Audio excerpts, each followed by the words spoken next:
Today, we're counting down the top 10 Isekai anime with overpowered main characters. And trust me, these guys aren't just strong, they're absolute monsters. This is Emiverse Anime. Watch this video to the end and hit that subscribe button now. We begin with number 10. Mushoku Tensei, Jobless Reincarnation. A 34-year-old shut-in gets hit by a truck, and instead of meeting his end, he wakes up in a world of magic as a baby. Rudius Greyrat isn't your typical overpowered protagonist. He actually works hard to master magic, but his talent is unreal. By the time he's a kid, he's already rivaling top-tier mages. The anime stands out with its deep world building and strong character development, one of the best isekai stories ever written.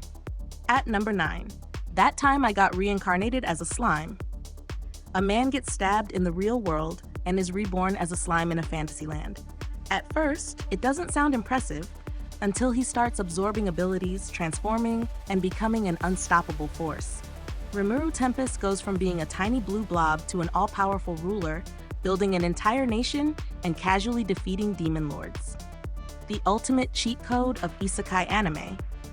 Moving to number 8, The Eminence in Shadow. Some protagonists want to be heroes, others want to be villains. Sid Kaganu just wants to be the mastermind lurking in the shadows. Armed with insane power, he creates an entire organization without realizing the threats he invents are actually real. He's basically playing 4D chess while everyone else is stuck on checkers.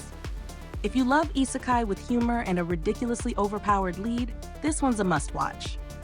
At number 7, Overlord. A player gets stuck in a game as Ain's Owelgown, an undead overlord with god-tier magic. But instead of panicking, he fully embraces his role as an all-powerful ruler. With an army of insanely loyal and overpowered followers, he sets out to dominate this new world. Overlord flips the usual hero narrative on its head. Here, the protagonist is the final boss. Checking on number 6. Sora and Shiro, two gaming prodigies, are transported to a world where everything is decided by games. No brute force, no magic beams, just pure strategy and mind games. Even against gods, these two never lose. They don't need super strength when they can outthink and outplay everyone. A must-watch for fans of clever protagonists who always stay 10 steps ahead. At number 5, a modern-day man dies and is reborn in a fantasy world, raised by a legendary mage. Naturally, he grows up ridiculously overpowered, casually mastering magic that takes others decades to learn. The catch? He's clueless about common sense. Watching an OP protagonist struggle with the simplest things makes for some great comedy, alongside the crazy battles. Looking at number 4. Cautious Hero. The hero is overpowered but overly cautious. Seiya Ryugen is summoned to a world that needs saving, but he refuses to fight until he's 1000% sure he can win. He overtrains, overprepares, and carries enough potions to stock an entire RPG store. He's overpowered, yes, but his extreme caution makes every battle feel fresh and hilarious. When he finally unleashes his strength, it's completely worth the wait. At number 3, Tsukimichi, Moonlit Fantasy. A regular guy is transported to another world, but instead of being treated like a hero, he's dumped in the middle of nowhere. Makoto Misumi is supposed to be weak, but his abilities turn out to be on another level. He's strong enough to destroy nations, yet all he wants is to live a peaceful life. Spoiler, that's not happening. Moving to number 2, How a Realist Hero Rebuilt the Kingdom. Most isekai protagonists rush into battle. Kazuya Suma?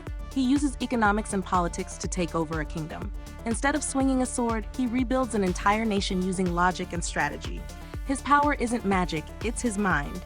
A different take on the genre, but just as satisfying to watch. Finally, at number 1, the world's finest assassin gets reincarnated in another world as an aristocrat. A legendary assassin is reborn in a fantasy world with one mission: eliminate the hero before he destroys everything. Luke Tuatha Dé is trained from birth to be the ultimate weapon, mastering magic, combat, and strategy. Unlike other OP characters, he actually thinks like an assassin. Every move is precise, calculated, and terrifyingly effective. There you have it. 10 isekai anime where the main characters aren't just strong, they're completely broken. Which one is your favorite? Let me know in the comments.